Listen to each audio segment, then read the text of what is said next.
friends and enemies. Welcome back, CBP, the mighty CBP. A podcast for you to listen to Monday nights live and listen to other times not live. My name is Joey. That's Len. Lots to talk about today.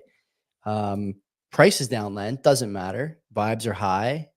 Global liquidity maybe turning up. U.S. liquidity not so much. I see so many people talking about global M2. They have no idea that it doesn't matter. Only U.S. liquidity matters. Anyway, we'll get into all that. But They as all always, matter. it's something. It all matters to our vibe. How you doing over there? What's going on? Yeah, I'm great, Joey. Just great. Truth and Reconciliation Day today. Should I throw you some red meat or? No, I mean I have nothing to say about that. All the more power to everybody out there that's honoring it, and it's good to honor it if you are. And yeah, fantastic. It's a great That's day it. or That's bad it. day. I don't know how to look at, but yeah, came off King of '94 actually this past weekend, so I did my part. Joey, I went to the third. There's 3 different brackets: the top tier, mid tier, bottom tier, round robin 2 and 4. I went to the bottom tier. I lost so many matches, 2-4. Those matches were either 1 goal or 2 goals. So I hung in, but I made it to the finals of the third tier and lost by 1 goal in the finals. So that's all right. Is that progress for you? I think, well, I proved to myself I can hang with a lot of these folks out there. There's one guy in particular nobody can hang with. He's won it many, many times, and he's yesterday or 2 days ago, he absolutely slaughtered the competition. But for the rest, I mean, I could kind of hang with them. I can't say I could win, but I could, hold my own. And, the 2 matches I lost, I heavily outshot my opponent, so it could have went my way too. So I could have been 4-2. But either way, look what I got for being in this constellation. Socks, baby. Socks. Bring it on. Socks. That's what I want, man. That's what I love it. There's a little trophy that the winners got. So, man, I missed that. That's sick. Cool. We won our outdoor football championship on Saturday. Big game from yours truly in the rain. And then yesterday, I took a break from that championship to go celebrate the other championship we won a few weeks ago in the 5-on-5 league. We're just, Len, CBP, what are we? We're winners. That's all we do is win. DJ Khaled is in shambles. He doesn't win this much. Anyway, we'll talk about what? I got this box set I won too. This the whole set of the OPG 92-93 cards. You're not gonna open that, I hope. I don't know. I want to look through it and take a look at it. I mean, can I make a recommendation to you if you choose to open it? Go ahead. You should record the pack openings and post absolutely 100%. People love I eat that shit up. I am like such a good conscious scroller of shorts content, and I always stop and watch the pack openings, even for old baseball players. I'm always surprised by guys whose names I know from that era. God, that's cool. I so want to get into sports cards collecting or Pokemon card collecting or something. There was a bunch. There was Fleer, OPG. I can't remember if there's is that the gum pack, OPG? I think it is, and there's no gum in this one because it's just the cards. So it's not. I have to break open a box and go through each one individually. So there's no individual packs. So it's a whole set. Yeah. So you shouldn't open it. Yeah. Don't open it. Maybe not. Maybe what I do is it's a really cool prize. Either way, a great time at the King of '94. It was glad to hear that. Well attended. CBC wrote an article about it. It was good times. Wow, that's great. Lots to talk about tonight. We'll get into all the stuff going on. I see dock worker strike, hurricanes, World War III. The usual, the sponsors, of course. Happy to hear us talk about this. EasyDNS. Mark is your friendly neighborhood registrar. He's got everything you need, okay? From security, locking you down with domain share. We just learned about that last week. Mark gave us a quick crash course. It was about an hour long. Making sure that you don't get typo squatted, spoofed, you name it. So many things can happen to you when you run a domain. And Mark makes sure that you don't have to worry about it, because what is a registrar there for if not to protect you and make sure that your website is running well and secure? That's what he does. Other domain providers do not do that. Other registrars do not do that. Secondly, of course, virtual private server stuff. We've talked about this a lot. He's got you covered if you're a Bitcoiner. You want to do BTC Pay server, nodes, Nostr relays, all that good stuff. He'll take care of you. GPG and PGP email, of course, with your domain. And the best thing is that you don't have to buy your domain with Mark if you don't want to. You should. You can port one over, find one there. We wanted to buy one, or I wanted to buy one a little while ago for my Substack. I still have to do it. But it's all the different suffixes, like the finishers on the domain. So .com, .ca, .xyz, .whatever. It's all available to you. And of course, money back guarantee. You don't like the service, whatever. Mark doesn't ask you when you got it. You don't have to call the service desk and fight with somebody about the quality, and you just get your money back. And I guarantee you, Mark is not giving money back to a lot of people because it's hard, first of all, not to like Mark, but hard not to like what they have at these DNS. They are the best registrar in the game. CBP Media is the code. Go there, get a website, get all this stuff, and you won't regret it. I'll say that much. Joey, I'm looking at the price behind you because that's going to be a little bit of what I'm going to talk about now, which is Bull Bitcoin, our second sponsor. I didn't realize where we're at. I know there was a pump this past week, but I don't know where we sat today, 63,000. So you go buy Bitcoin at that price. You can sell Bitcoin at that price, on-chain, Lightning, whatever you want. My node is being updated right now, so I don't know what are the on-chain fees. I suspect they're still kind of low, which means I would suggest, not financial advice, of course, do all your buys on chain and then save those Lightning purchases for another time, but still learn how to use Lightning. But either way, Bull Bitcoin has you covered when you're buying or selling using both on chain and Lightning. Also, they provide some other services. Look, you bought Bitcoin for a long time, right? And you have a large stack of it. It's accumulated in price. What are you going to do with it? One of the options is you could start paying your bills with that. Why not? You have a car payment, you have electricity bill, whatever the heck you have that has to be paid. Well, you could you can directly use your Bitcoin to pay it through Bull Bitcoin service. Also, they have another option. You could buy gift cards. So you can start spending the Bitcoin that you've accumulated over the years, and you can buy gift cards and start spending that in the real world. So you're kind of using your Bitcoin and living on a Bitcoin standard, but this is all through the help of Bull Bitcoin. Check them out. Lots of different options over there. Also, if you haven't yet opened an account, use our promo code below. What the heck are you doing not opening an account using our code? You get $21 added to your account once you provide the necessary information. Joey, you got to be buying now. Not financial advice, NFA as always. Third sponsor, Decentral Tech, boys and girls, I guess. If you don't have a CBP BitAxe on order, get one. Okay, 75 total made. I don't know if there's any left, but if there is, go get one. Jonathan and the team at Decentral Tech, okay, doing the Lord's work. Home mining, critical. It is mission critical to make sure that Hut 8 and Riot and Hive and all these other industrial miners are not running the entire network. Why? They're a central point of failure, number one. They are more easy to impact through government influence, number two.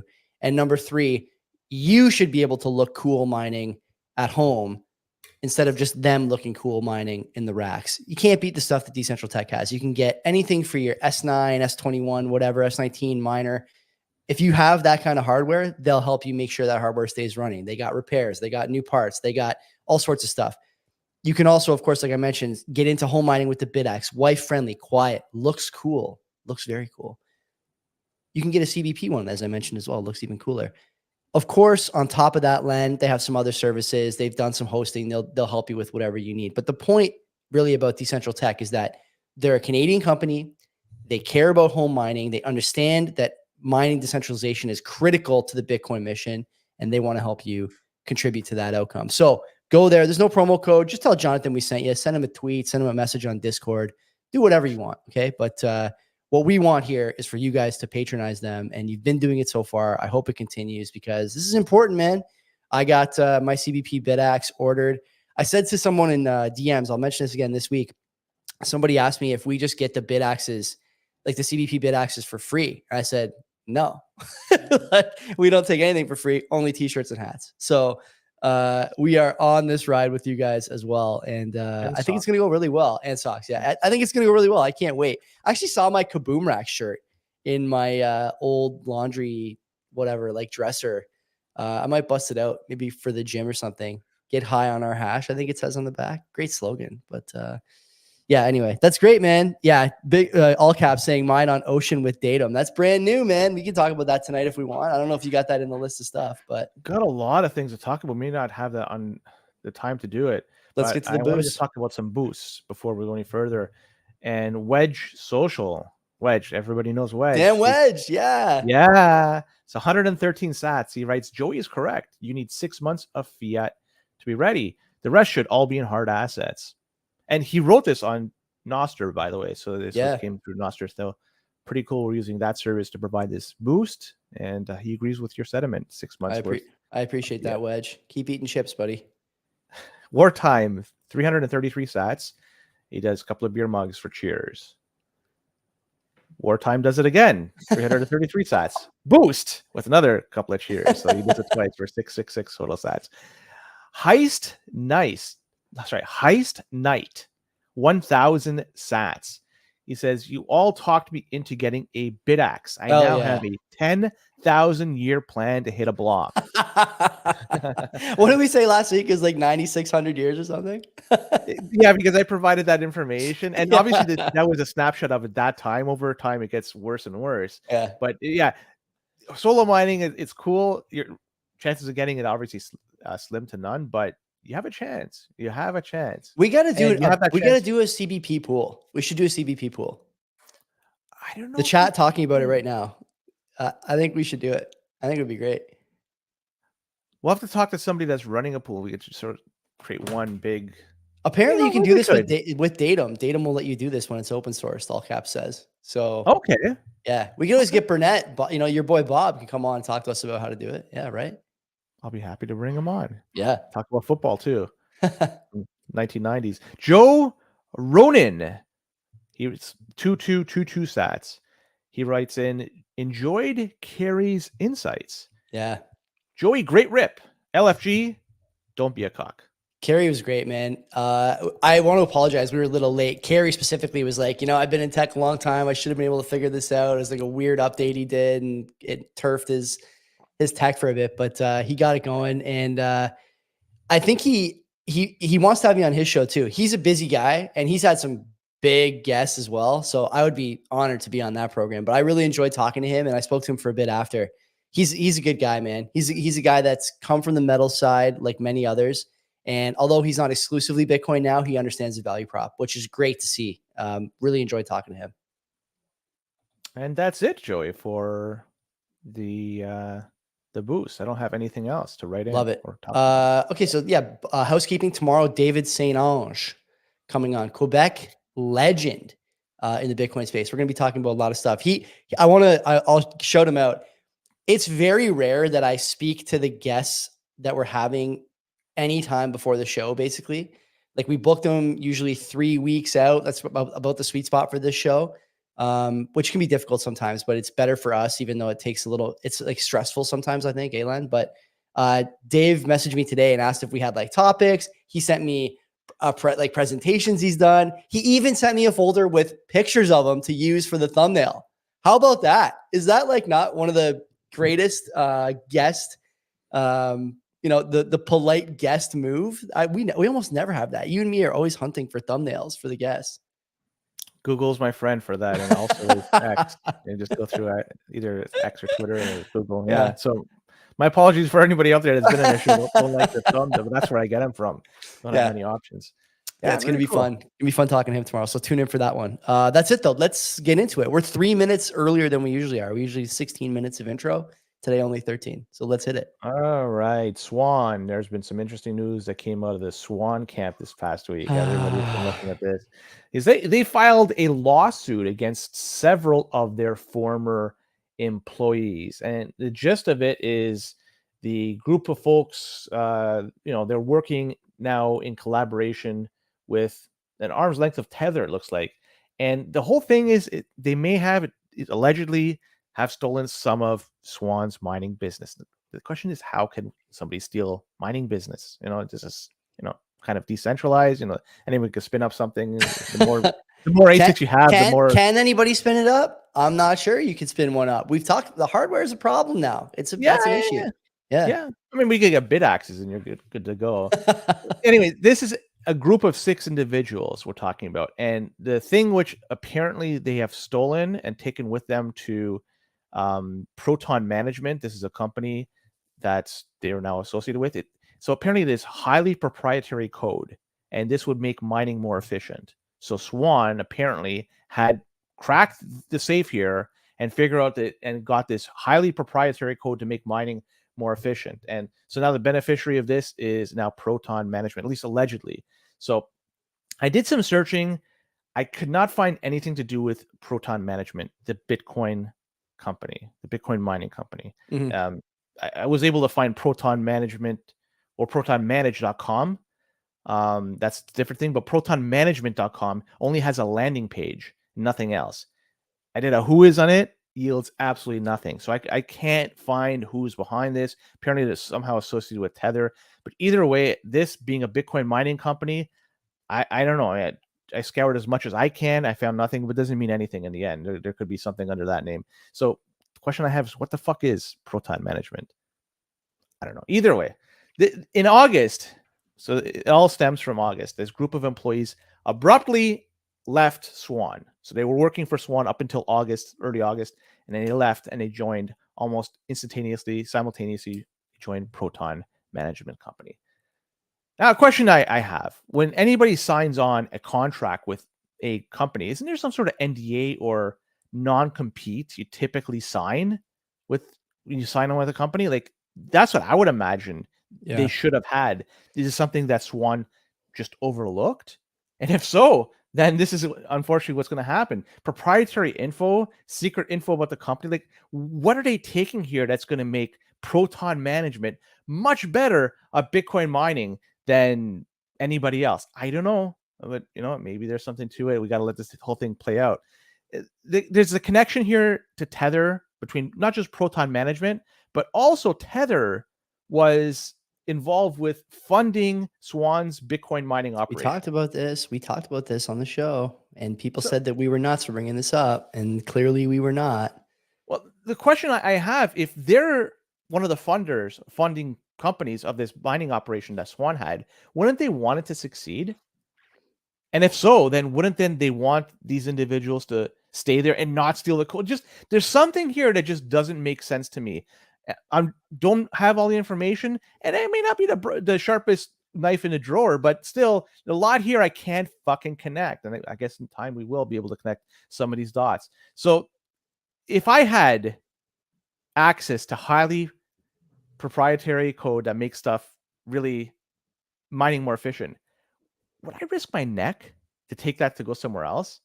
I could tell you, like, no, I wouldn't. It makes no sense. But why would 6 individuals do that? There's got to be a better way to get this out. Like, maybe they could have been blackmailed and threatened to send an explosive message to their pagers. Maybe that we could have got the information out of them rather than just simply detract them and make them go to Swan's company or this Proton Management. But even with the new code, spinning up a new Bitcoin mining operation is going to take a heck of a lot of time and effort.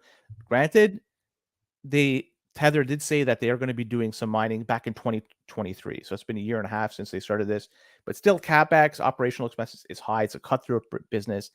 Yeah. Can they really take any information and make their business any better, like Proton Management? I don't know. But remember that these guys I mentioned left in August. There's something here that doesn't pass a sniff test for me. They left in August. It was in July that Swan said they're going to be stopping their Bitcoin mining. Mm-hmm. Why would they stick around? Doesn't make sense. If they were doing stuff related to mining and they aren't going to be moving forward with anything with mining, it doesn't make sense for them to stay there. So that kind of makes sense why they would have left. But again, NDA or non-compete, there's got to be something in there that would have been in the contract. Just something just doesn't seem right. Interestingly enough, Tether was not named in the lawsuit. Yeah. It was just these 6 individuals. But then we had this redacted information that's fucked up that you could kind of see the names because they use a marker that didn't quite truly hide all the information. So there's so much here that just reeks. And I don't know what the fuck's going to happen from this, but it seems like it's another black eye to Swan. And it just almost looks like sour grapes in a way. Is there anything to this? Did they really take information with them? I don't know. We'll find out. But even if they did, is that really going to put Swan's mining business in a bad footing?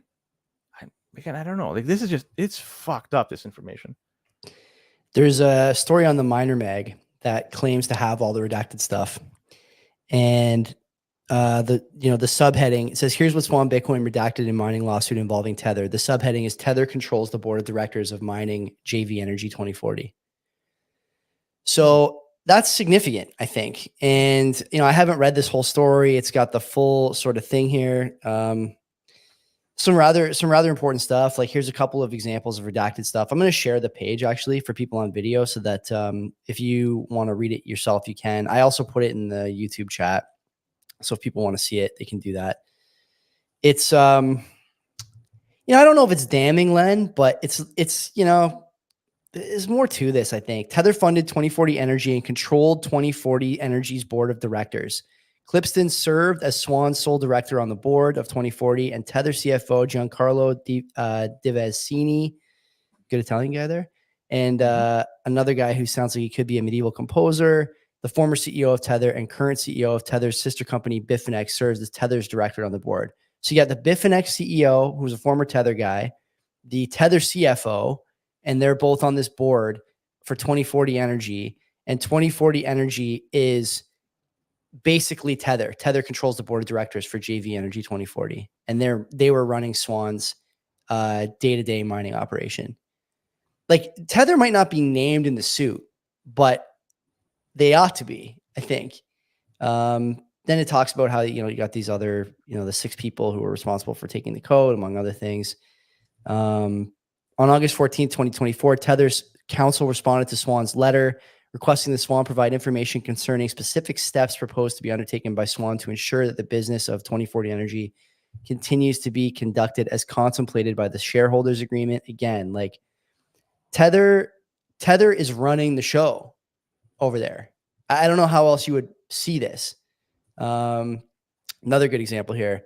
Tether's counsel proposed the written solutions of the board of directors of 2040 Energy related to a Bitcoin wallet contract, nominally asking for Clipston's review and approval as a director, among other things. The resolutions falsely represented that on August 19th, 2024, Swan proclaimed that it had resigned from his responsibilities for day-to-day operations over 2040, notwithstanding the shareholders agreement, among other things here. This is worth a read. This is from today.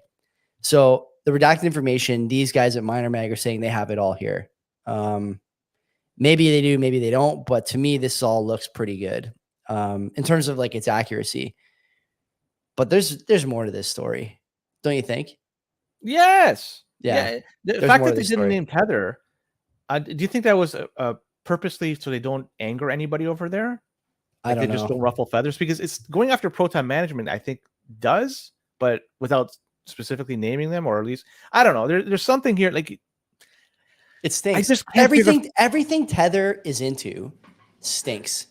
And I want to point out that Mark Goodwin, formerly of Bitcoin Magazine, been on the show a couple times, points this out in his book, The Bitcoin Dollar, which I need to go through again. I want to also point out that some of the smartest people in the business, okay, specifically in this case, Pish and Saifedean, had a little tete-a-tete with Mark on Twitter. And Mark points out that he doesn't think those guys really understand how bad Tether is. And for all the positives that you hear, both those guys have had the Tether CEO, Paulo, on their show. They also seem to be unwilling to say anything really bad about Tether. Maybe that's something. Maybe it's not. I don't know. Tether also, we've talked about this before. They're the, I think, 9th or 11th or something. They're top 20, top 15 maybe of holders of U.S. Treasury notes in the world, including nation states. They're going to at some point hold, $100 billion worth of these things in the not too distant future. They're using the interest on the notes to buy Bitcoin, Paulo says. That seems to me to be too. What's that? I believe that there's some gold too they're purchasing as well. Whatever. But the point is that it's hard for me. Free money. Yeah, it's hard for me to. Yeah, and it's hard for me to imagine that the U.S. government is willing to sit back and watch this happen. Like, none of these are unrelated stories, sort of thematically, but there's a thread between these things. Like, why does everything these guys do have to be squinted at, right? It always has just a bit of a stink. And, so far there hasn't been any smoking gun, but, I would just, my instincts, my intuition tells me something is going on here that is not good for Bitcoin, and you may not like Swan. Hell, you may not even like Corey. I was going to suggest that maybe the 6 people who tried to take the mining, the proprietary stuff, maybe just didn't like Corey. I think that's possible too. But that's tertiary to the Tether thing. The Tether thing is the central thing here, I think. And I kind of I got half a mind to call Mark and tell him I want to talk about this with him on the show. because I think he'd have some insight that I just don't have. And I wonder if he'd be willing to do it. I think it's important. And it's something going on here, man, with this company. Something is afoot. I think it's a safe bet. Yeah, I'll be honest. I don't think I'm in that camp where something is. I just think they're doing what it is they're doing. You think People you think buy. the U.S. government is letting a Bitcoin company buy U.S. treasuries to the tune of a major nation state and use all the proceeds to attack the U.S. dollar hegemony? I believe that's the case, and eventually that may stop. I've hypothesized that there may be a time when this may come to an end. The U.S. they're hungry for selling treasuries. Remember, they at one time they didn't have anybody. It was quantitative easing. It was the central bank. It was the Federal Reserve buying this up. So if they found a buyer, I'm sure they're more than happy to sell it at market value. It doesn't matter who's buying it. It's not, and it's not within their I think it does restricted matter who's. list. I think, yeah, exactly. They're not going to sell to North Korea, for instance. Russia, but Tether, I these think right now other. they're kind of they're leaning every day closer to being Man, I don't know. adversarial force. The one thing I have always thought, and maybe I'm barking up the wrong tree here, but I think that they will eventually make everything they have null and void. The Federal Reserve probably has the ability to do that. They've done it already. Yeah. They've with Russia, right? And they could do the same thing with these guys. And if that happens, this thing collapses because it has absolutely nothing else to back it aside from the treasuries in which they own and the Bitcoin that they also have, but it's not going to be enough to. So that's the one thing I feel, if there's ever going to be quote unquote an attack by either the Treasury Department or Federal Reserve and saying we don't want to deal with these guys, we're going to just basically cancel everything, then what happens at that point? If something happens to Tether, the price of Bitcoin, you could fucking bet is going to tank. Is it going to go $10,000 less, $20,000, $50,000 less? I don't know what that'd be a 90% drawdown. But it's going to recover. I don't know, but it'd be pretty bad. There's going to be a huge fucking drawdown. Yeah, and it may not happen immediately. It could be just because there will be collateral damage if something happens really bad to Tether. What other company that is strongly associated with Tether then falls down? Just like when we had FTX fall and we had Voyager Digital and a bunch of other companies in 2022 collapse because it was just domino effect. It might happen again. I'm not saying it will. It's possible. Yeah, I want to point out that Tether actually already has more than 100 billion in treasuries. So if they are legitimate, that's a ton. That is a ton. If they are upfront, they found a cheat code here, right? If everything is above board, they found a cheat code until it's no longer applicable. I don't think it's. I think there's a real problem here. I honestly do. Like, I just don't. Yeah, and I've been seeing this for some time. There's something's going to happen with Tether when it does, but it's not going to be anybody else, I think, other than the Treasury Department or the Federal Reserve that's going to make that call. I don't think anything else is going to make them fall. I don't think there's going to be a catastrophic event. They've had massive drawdowns in their treasury in their reserves for. There's been a few events, and they were able to withstand that. Remember what was it? Circle USDC that was kind of depegging at one point, but it didn't. Yeah, but Tether never really did. Tether's always teetering around $1. Yeah, it never really goes anywhere. I mean, there's so much commentary over the years about like the legitimacy of Tether and whether USDT is actually where all the Bitcoin volume and price pressure is coming from. Doomberg was on this show 2 years ago at this point, talking about exactly that. And, at the time, I didn't really have a rebuttal. I wasn't in the camp that I'm in now, where I think that they're like legitimately an arm of the government. And I think Doomberg, for all the things he gets right, he doesn't have a smoking gun either, right? This is the thing. No one has the hard evidence. And Paulo is polished on these podcasts. He's doing, as Boomer points out in the chat, actually, he's rolling short-term treasuries, maybe to avoid this potential rug pull by the government. But it doesn't make a lot of sense to me. like he goes on the podcast and says, like Preston Pish talks about this all the time. Like, oh, Paulo's so smart. He doesn't do any long-term stuff. He can't, no, you could never force me to take the risk of buying long-term paper because of the interest rates. But I actually think he's not buying the long-term paper for a different reason. And I think it's either because the government won't let him, or because he knows, like, I gotta think this through more, because like I'm just kind of rambling here because my mind is racing. But I don't think this story of a swan is done, and I don't think that Tether is going to be this shining beacon of speculative attack against the dollar for too much longer. Like, what is the plan when let's say Harris wins in November? I think she will win in November. Let's say she wins. Is her administration going to allow this to continue when you just saw, Nick Carter's Operation Chokepoint thing come true with the Silvergate bank stuff? He wrote this great piece. It's on Zero Hedge and it's on his website. It's on Pirate Wires. These people hate Bitcoin, and Elizabeth Warren and Gensler and a few other people put pressure and had basically unwritten rules applied to crypto banks during the breakdown of those institutions, a year ago, I guess, March 22, whatever, that was, whenever that was. These guys put so much pressure on those banks and basically destroyed them, even though they were solvent, because they told them, look, we're not going to work with you anymore if you don't do this stuff. It's hard for me to believe that the government is just letting Tether, with basically its other hand, run this attack. How does that add up? It just doesn't. It doesn't make sense. And I think there's a lot of people who are saying,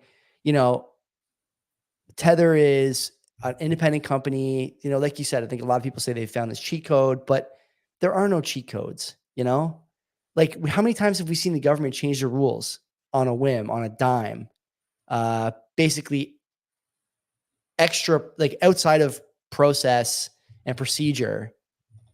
And in the case of the Silvergate thing, as Nick points out, without even writing them down, just like a phone call saying, look, if you don't do this, we're going to shut you down. I don't think they're doing it with Tether. They're not going to let this happen. And Swan, Len, it's almost like, it feels like they got into bed with the mafia a little bit, doesn't it? They just take no prisoners. Maybe. They're shrewd, man. Well, big time. You gave one scenario. Yeah. Harris winning president. The other scenario, because there really is only two at this particular moment, is Trump winning. So, and then Tether has to buy WorldFi Liberty coin with their proceeds instead of Bitcoin. Well, would then the Trump administration also stand by and do absolutely nothing? What is Tether doing? They're creating a product that is on par, on paper, with US dollar, but it's operating outside the realm of the US dollar. If you want to send money through the SWIFT system or through what other centralized system that deals with banks, be it central commercial, they have the ability to direct or say, yes, it can go there, or no, it can't go there. And that's with their own US dollar. But with USDT, they don't have that ability to stop and say, no, it can't go to this corporation or this country or wherever. So that they're losing that battle in that respect. It is a competing product of a shitcoin. That's something else we also have to recognize, is it is a shitcoin. It is a 1-to-1 peg to the US dollar, which I don't give a shit what anybody says is a shitcoin. It's going to be printed to infinity. There's no way to determine how many are in circulation. It checks all the boxes of being a shitcoin. So I kind of hope one day Tether does fail. It's probably going to be better for Bitcoin in the long run. But if it happens or doesn't happen, to be honest, it's outside my control. Bitcoin's going to win either way, with Tether being there or not being there. Bitcoin is going to win. Yeah, that's the way I see it. Yeah, Boomer pointing out that the government would want Tether to buy longer term debt. You're right. I made a mistake there when I was speaking. I have to think this through more. I got to talk to Mark. I got to talk to Mark about this and find out what he thinks. He's the right guy to ask. He's not afraid to talk to the biggest names in the space and tell them why he thinks they're wrong. And that's a guy you want to be talking to. Well, Bitcoin. Let's move on. He's 35 minutes in. One topic. Bitcoin had a bump this past week. A little bit of a pump. Yeah, a big pump, depending on why you look at it. And like clockwork, Coinbase went offline. September 26th, Coinbase was out. There was an outage over there. Why? Inept, I guess. I don't think they're doing this on purpose. There's no fucking way anybody would want to do this on purpose. They want to be available at that particular moment. They try to capture as much of the market share as possible, as much volume people want to buy and maybe sell. So they would want to be there. But there's something like they just don't have the systems available to deal when there's a ramp up in volume. I can't believe it's like that, but they just, to date, every time we've had a ramp up, they've always fucking went out for a brief period of time. And not only that, people are still experiencing delays with getting their funds off Coinbase. People have purchased Bitcoin, and I guess shitcoins, but I could say specifically Bitcoin. Those are the posts I've seen. They bought Bitcoin in the past few days after this outage, and they're having trouble getting their Bitcoin out to their own wallets. That's crazy. Why is that? This is another example why people out there should avoid using custodial exchanges. By doing so, you're just adding another layer of problems, which you don't need. Don't let them hold on to your fucking Bitcoin. You have it sent directly to your fucking address. That's the way to do it. Well, Bitcoin, that's a good one to use. I totally agree. In Canada, of course. Yeah. But yeah, that's I'm not sure if you want to add anything to this. But the fucking Coinbase again went down. This is just sheer inept. That's what it is. I can't really comment on it. Like, it's whatever. It happens every time. It's a rite of passage, I think, for the bull runs. By the way, there was no really like huge spike where they should have gone down, right? They go down on like 10% up days, but this was kind of a gradual move, and then they just blacked out. Like, okay, sure, I guess we need Brian Armstrong to get to a 225-pound squat. That's what we need. Zuckerberg has completely changed his mindset, and we need Brian Armstrong to do the same. That's what we need here. So Zuck is now into glasses. I'm not sure if you saw that. I did, yeah. So if you think there's some meat on this bone that could be chewed, that's going to be the next big thing, and it's going to replace phones as a way to communicate with the internet. We'll see. Phones are such a natural thing now. I don't know. Maybe. Like, I mean, you're gonna wear like glasses that like augment. Like, I can't picture myself doing that. So then it don't matter if he squats 225. He's going to be at that point 0 for 2 or 0 for 3 if you want to think Facebook has been a failure as well. Yeah, because they changed the name to Meta for the purpose of what? For becoming more. Never forget the Meta. The metaverse shareholder video. Remember that with like with Zuckerberg? Yeah, so bad. Yeah, it was like the Decentraland videos from 2-3 years ago. Yeah, that shit show. Bringing some classic memories. Oh, I got some real estate in Decentraland. Oh, that's good for you. That's good. Yeah, lock in 30-year mortgage. BNY Mellon. You heard about these guys, right? Yeah. Oh yeah. Yeah, America's oldest bank, right? They're going to be trying to take a bite out of Coinbase's custodial business, be a Bitcoin custodial business, because they got approved this past week by the SEC, no less, to move forward to provide custodial services for Bitcoin and shitcoins. Yeah. And they are they're more recognized and a trusted name in the world of finance than, say, Coinbase is. For sure. TradFi, 100%. Yeah. So this might in some way end up taking away some of the business from Coinbase for custodial. Not only are they going to be doing custodial services for clients, but also for Bitcoin ETFs. So to potentially, the ETFs could be a very, very big thing, or maybe clients are going to be bigger too. We'll see over time. And so this could be pretty lucrative, especially, Joey, let's be honest. Are they going to start doing fractional reserve Bitcoin? If they're doing it with fiat, why don't they do the same thing with Bitcoin? Yeah. And then that becomes fucking a problem later on. Would you trust them to hold on to your Bitcoin? I'll be honest, no fucking way for me. All the more reason for you to hold on to your own keys. And I guess that one other thing is I have to ask, how are they going to be holding this? Is it going to be multi-sig? Who the fuck holds the keys? Like, what sort of security are they going to be providing to ensure that there is no rug pull in the future? But whatever, just another service that I am not going to be using, and I'm not going to recommend anybody to be using. It's important that they do it though, and we may disagree on this. Actually, I don't think we disagree. Like, it's obviously suboptimal to have someone else hold your Bitcoin, regardless of who that other person, institution, whatever is, whether it's Coinbase, whether it's an ETF, whether it's a bank, doesn't matter. The thing is that you're going to see as older people with more assets in the traditional world and more trust in traditional institutions like banks want to get into Bitcoin, they're just never going to go to Coinbase. They're never going to do it. These are the same people that, don't send e-transfers, that still go to the branch to talk to a teller, that care about this sort of white glove feel of a traditional bank compared to Coinbase or anything really, like any Bitcoin exchange, or even like a bank like Tangerine, right? That's like purely online.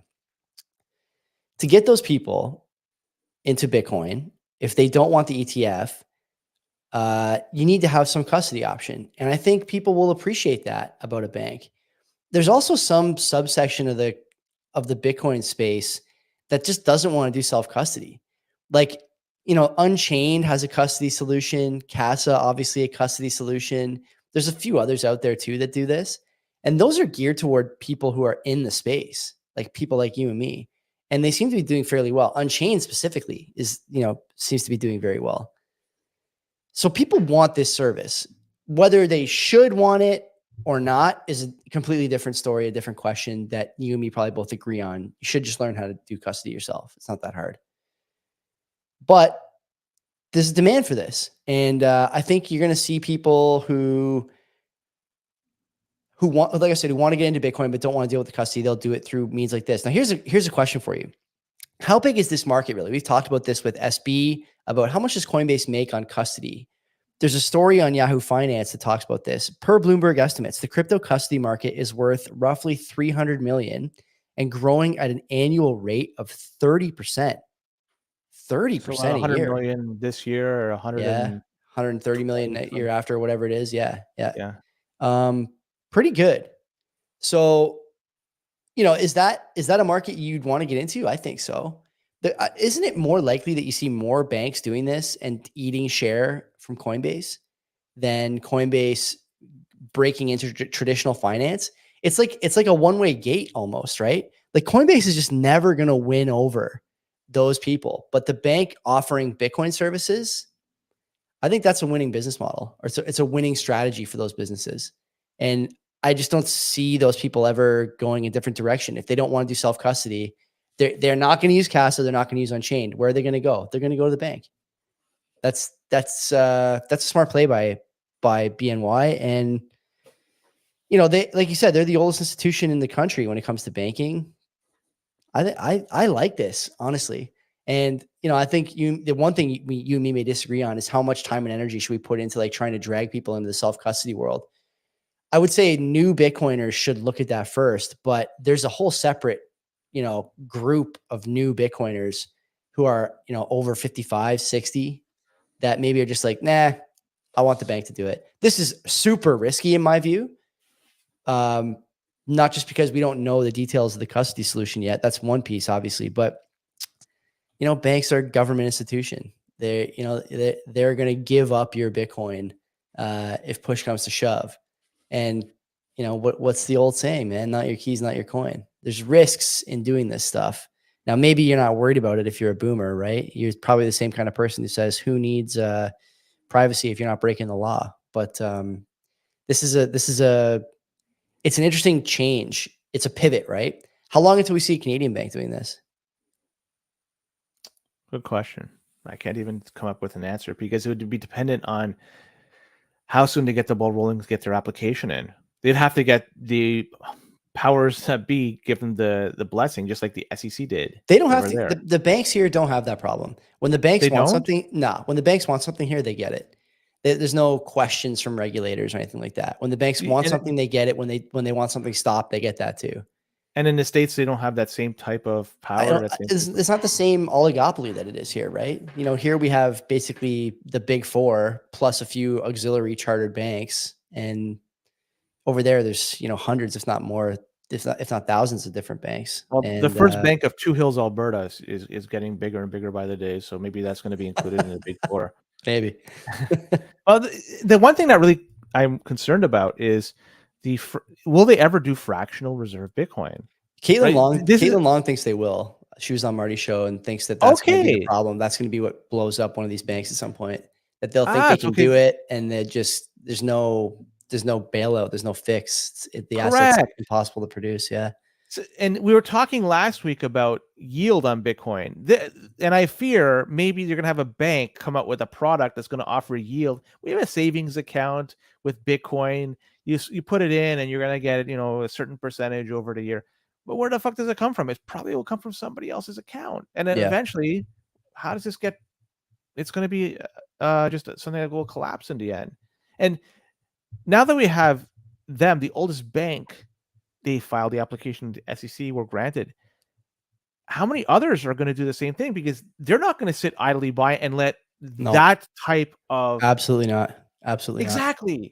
They want to capture that same market share as well.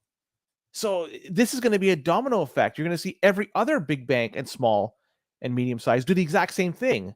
And then when we have fractional reserve Bitcoin in that system from a smaller bank that then gets...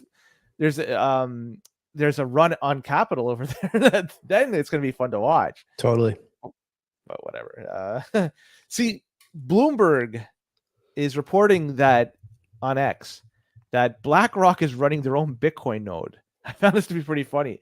They're also sharing wallet balances and addresses with institutional clients upon request.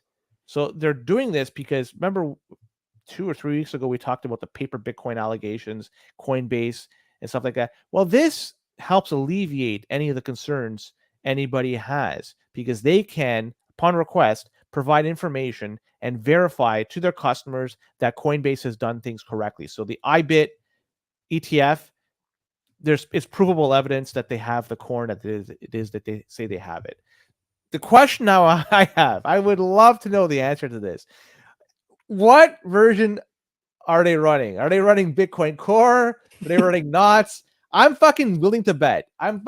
Willing to bet money. It's got to be something like Umbrel. If BlackRock's doing anything, I'm fucking positive they've done an Umbrel thing. It's got to be that. And it'd be fucking funny. But it's better than nothing, I guess. I like this. You must love this. Do you not?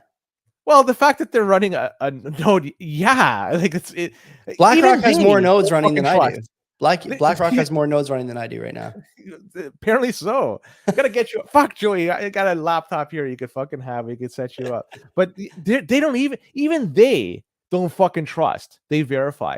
BlackRock don't fucking trust. Everybody should do the fucking same thing. You too, Joey. Let's get you on. I got a laptop. I know. Here. I know. I'll set it up for you. All you plug it in, away you go. You don't have to fucking do a thing. If that's not an impetus for, if that's you got to point your fucking Sparrow and shit to it. There's some things you got to do, but I'll take you 9/10 of the way. Yeah, Boomer in the chat asking a good question. Who's the known Bitcoiner working at BlackRock that they're doing this? They must have hired somebody. It's got to be someone we've heard of, right? BlackRock doesn't just hire anybody. No. Who is somebody? Is probably a double agent. Who here? Maybe somebody in the chat. Got to find out. That person ABC212. I don't recall seeing him before, but now me neither. Yeah. Maybe he or she might be it. Anyways, CK Pool. Not sure if we've talked about them before. They're relatively popular solo Bitcoin mining pool.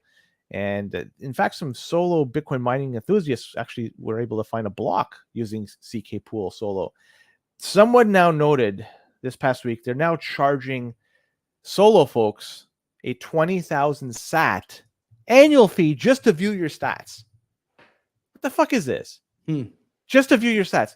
CK Pool Dev on X mentioned that the website solo.ckpool.org was being maintained by a third-party entity, and they are the ones that put up this fee. So it wasn't at the blessing of CK Pool Dev. They did it on their own volition. And just by seeing this, it's kind of shitty to me. And I would encourage folks out there, if you want to be a solo miner, look at other options rather than going ahead and paying the 20,000 sat annual fee. Just look at your sats, because solo Bitcoin mining, let's be honest, is 99.999% not profitable. Maybe add a bunch of nines is probably truthful, but look at other options. Public-pool is one that I know that Decentral Tech talks about fondly. Another one is Kano.is, Kano.is. That's another one. Those are two that I could say that they're not going to charge you for reviewing your stats. But looking at this, it's kind of shitty. I understand why it's done. It was a third party was maintaining it, but come on, man, 20,000 sats. It's pretty fucking. It's like a cash grab or a sats grab in this case. They say it's not for profit, but it's just, you don't need it. You know, you don't need it. Don't do it. Just use one of these other pools. Use the CBP pool when we spin it up. It's stupid, dumb. Everyone's trying to get your sats, buddy. You know, this is the thing that happens in bull markets. Everybody wants a bit of your stack, and they're going to get it however they think they can. You know, collaborative custody, or you know, convenience services, or whatever. You know, they're going to try and get your Bitcoin somehow, and it's up to you not to get fooled. The scams are always different, right? It's NFTs, it's whatever, right? It's everyone is trying to get your Satoshis during a bull market. Yeah, whatever it is, right? Or like airdrops. You know, famously there was the years ago, and they still do it sometimes. I see like these videos of like AI Elon or AI Sailor talking about, you know, send us Bitcoin, we'll send you more back. Crazy. I have a friend of a friend who I've like had beers with, sent my buddy a text message like, yo, have you seen this? Elon is on YouTube right now saying that if you send him like 0.5 Bitcoin, he'll send you 1 Bitcoin back. He's like, looks like a scam, but it's Elon. Like, how can it be a scam? People are so dumb. And then you wonder like why people pay the 20,000 or 2% or whatever to, it's just, man, come on. It's vintage stuff here. It's working, and 100%. It'll work. AI, It will work. yeah, using AI to their advantage. And I can't believe YouTube lets that shit go on, because it's YouTube is doing it. That's propagating. They'll ban you or demonetize you for mentioning vaccines, but Elon AI Elon can get up there and spit fire and steal from people for, you know, 6 hours at a time in a fake live stream. It's unreal. YouTube is a joke. You're a jokes, YouTube. Tor and Tails OS, they have joined forces this past week. It was an announcement that came out that they have merged operations, and Tor and Tails OS. Tor is used quite often by a lot of Bitcoiners, and Tails too, I would suspect too. And Tails is an OS you can just put on a thumb drive, I think, right? It's like a self-wiping. Yeah, exactly that. Although there's options on there that you could maintain stuff when you close it, so it won't delete everything. So if you want to keep some information on there, it gives you the ability to do that, or you can just wipe it in totality. And every time you turn it on, it's a brand new rendition, so everything is safe. It's a really cool system, but Tails has gotten to the point it's very difficult to maintain, and managing it is just too difficult for the Tails team. And so they approached Tor in not too distant past and suggested, well, let's get together. We can leverage Tor's operational capacity to absorb Tails, and, you know, this will be all the better. And on the surface, I guess this looks good, because then you'll have collaboration between the two. These two products, there's a lot of overlap, or some overlap between the two, because Tails does use Tor when you use it, and the people that use one will probably use the other as well.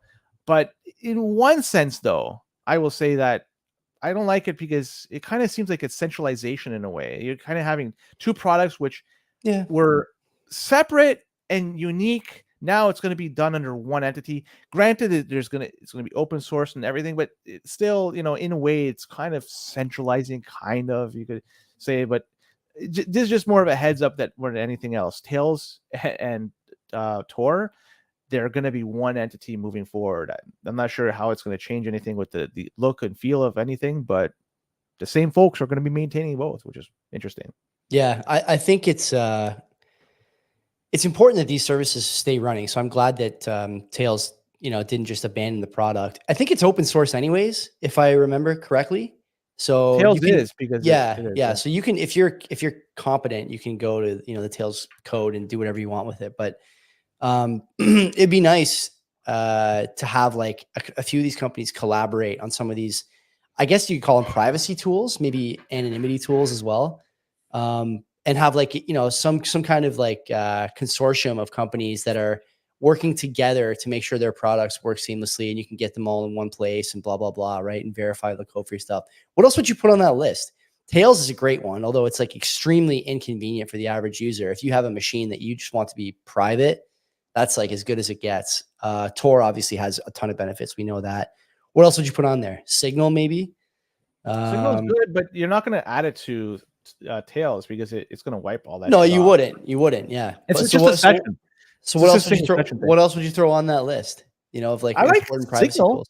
Yeah, I like Signal's really good, but we talked offline. There may be a reason why people would not want to use it. Yeah. There's I'm not trying to throw shade on it. Just man, oh man, like there's encroachment everywhere on privacy. Or this is why you lack Bitcoin, thereof. man, because the encroachment is going to come faster and faster, and Bitcoin, like for all the black pills we talk about on this show, Bitcoin for me in the last like week or so, I've really been thinking a lot.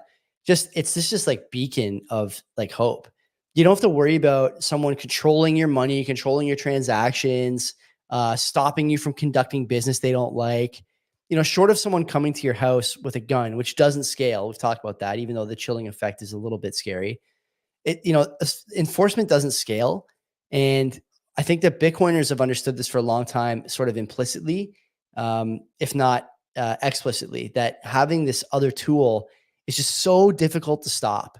And it's this incredible thing that it forces governments to at least slow their roll, as the kids say, when it comes to the constant creeping of just insane oversight.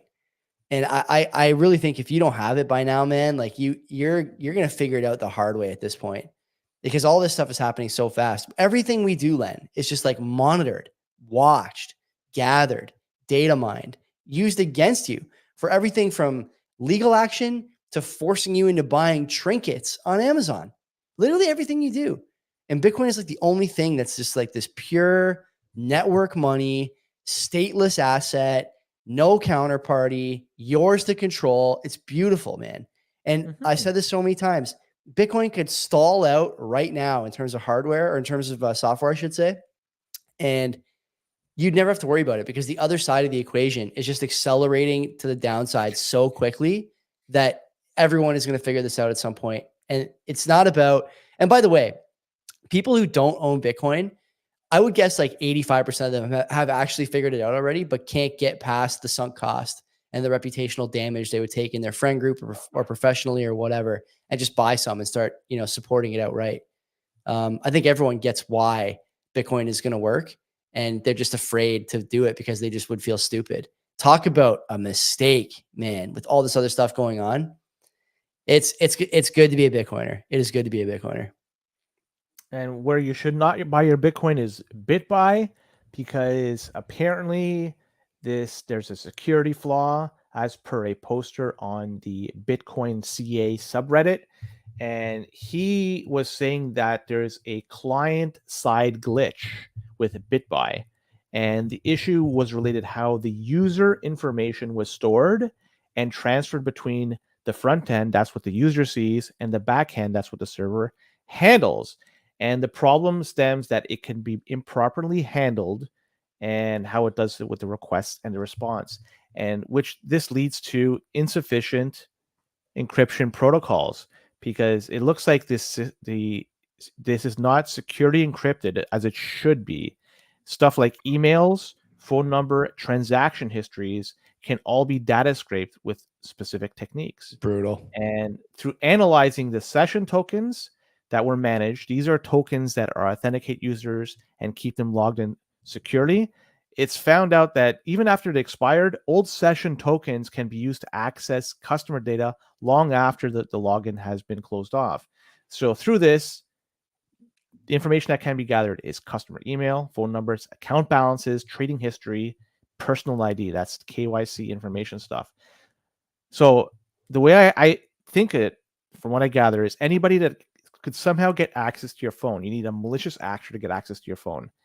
And they could do so either by physically getting the phone, which is obviously difficult to do, or if your phone is infected by some software. And through that, if they get access to this information, well, then everything what you do with BitBuy, unfortunately, is going to be up for grabs for these malicious actors. So I would suggest people out there that are BitBuy users, I wouldn't use your phone. I would use maybe a computer to do any transactions, and even then use maybe Tails. And that way, once you're done with it, it's cleans it off and you're good to go. So that's my suggestion. Or just simply go to somewhere like Bull Bitcoin. You're going to be much safer with dealing with those folks. Friend of the show, Jordan Anderson, had a. I'll say this, okay? I'll say this. He left that company, and I think a few other people left that company. That company's been going the wrong direction since then, I would say. When we met them, we went to their offices and recorded a show when we were like just babies in this whole thing. And I really thought that team was pretty competent, full of good Bitcoiners. They had a great story. You know, they were running this thing out of some guy's like backyard shed or something like that. I remember him saying, and they just all they did was like play basketball and try and get this thing off the ground. And they ended up, you know, expanding to the point where they were able to get this nice office. And, you know, when we went to talk to them, he had, I thought, pretty good answers for a lot of the questions we were asking. We were asking some tough ones about security and shareholder slash stakeholder, you know, compromise and the other garbage they were listing and whatever. And, you know, at that time, like I said, we were still kind of in our infancy as a show, but I was impressed with what he had done. And I've talked to him a few times since then, you know, and I sat with him at the conference last year for a bit when I was emceeing and spoke with them. And, you know, he's a guy I think that you can trust. And I look at what they've done since that whole, you know, merger, I guess you could call it. It's basically a hostile takeover, I think, in anyone's eyes. They cut people who really cared about the product and tried to maximize profit, it seems like to me. And this isn't the first BitBuy story we've had like this. Wasn't there another one? There was like an email problem they had about a year ago. You know, we've heard stories about liquidity issues with them. And now this, like, why would you still be using BitBuy? This is what I don't get. This Bull Bitcoin and God, like, you know, we love Bull. I was using Bull even before they were a sponsor of the show, but you'd better off using any other company basically except these guys. These guys are just like it's fodder for just bad stories, you know? Like we're not the only people who are going to talk about this story, and it's not going to be the last time you hear these guys and blah blah blah. Yeah, Darren in the chat, I saw a post that BitBuy support didn't know what a cold card was. Like that's inexcusable. That is inexcusable. That company is headed the wrong direction, man. Just get your shit off of that exchange and don't use them. It's a bad idea. Remember, they have been scooped up a few years back by the WonderFi. O'Leary, yeah, WonderFi, yeah.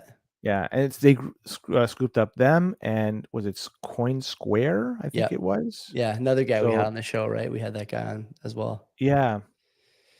That's it, Joey. We're past an hour. I think that's more than enough for Bitcoin related stuff. It's just more shit we have to talk about. Stay on for notable stories. If you're on YouTube, don't go anywhere. If you're on Spaces, don't go anywhere. And podcasters, we'll see you tomorrow for the notables. Take care of yourselves. That's Coin Smart, by the way, not Coin Square. But yeah, don't be a cock.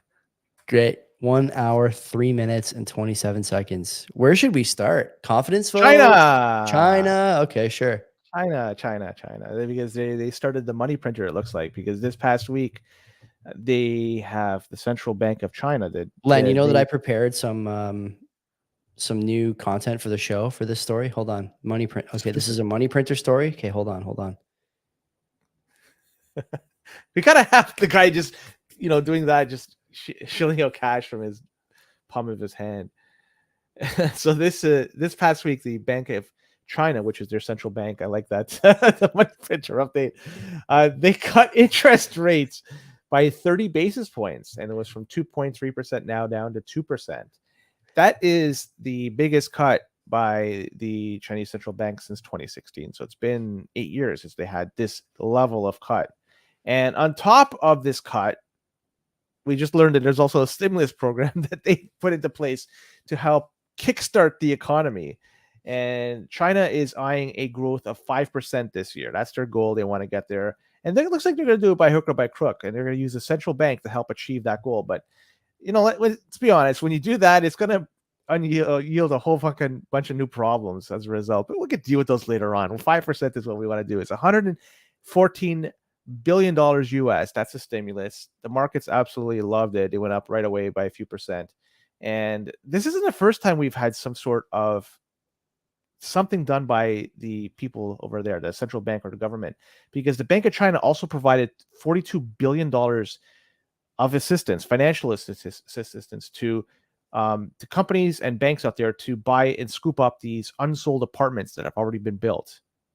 So they were built, haven't been sold. Well, Bank of China is going to, well, they sent out $42 billion for essentially propping up the real estate market over there. And then just today, we had China also say that their banks have to cut rates on mortgages by 0.5%. So it looks like the real estate market is teetering on the brink of collapse over there. It's a big thing in China. And this thing, this is the second largest economy in the world. And they have to do this shit. And they're getting so much money from other countries because they don't have trade deficits. United States, name your European country, like just everywhere from the fucking buying shit from China. And they can't sustain this. Like, fuck, this is going to collapse. But who's going to collapse first? I think it's going to be Japan. I said they're the canary in the coal mine here. But either way, China's doing their part to try to be the leader in this race. And they're doing a good job of it. So kudos to them. China issuing 1 trillion yuan of special bonds to stimulate consumption. Okay. China to issue another 1 trillion yuan via special bonds, not regular bonds, special bonds, to help local governments tackle debt problems. That's a winning strategy. And then some of the fiscal support measures could be unveiled as early as this week. That's from a Reuters article. Interesting, man. There's like clearly something happening around the world. We talked last week, I guess it was last week, right? When the Federal Reserve announced their rate cut. We talked last week about how 50 points without an immediate and visible domestic emergency is often a sign that there is an international problem brewing that might need dollar devaluation. Is this the problem? I don't know. This is far beyond me to even comprehend because they're pegged, right? Their yuan is pegged to the US dollar. Yeah. I don't know what the value is. But now the question I have, I mean, I'm going into a tangent here. I'm going to the weeds. Because the Federal Reserve, they cut rates.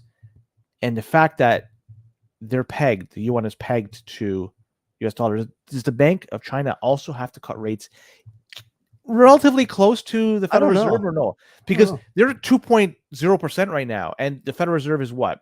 4.5? I can't remember what the last ish. Either way, it's a big disparity between the two. So do they go up in tandem and go down in tandem because it's pegged? I don't know. That's a good question, Len. I don't know.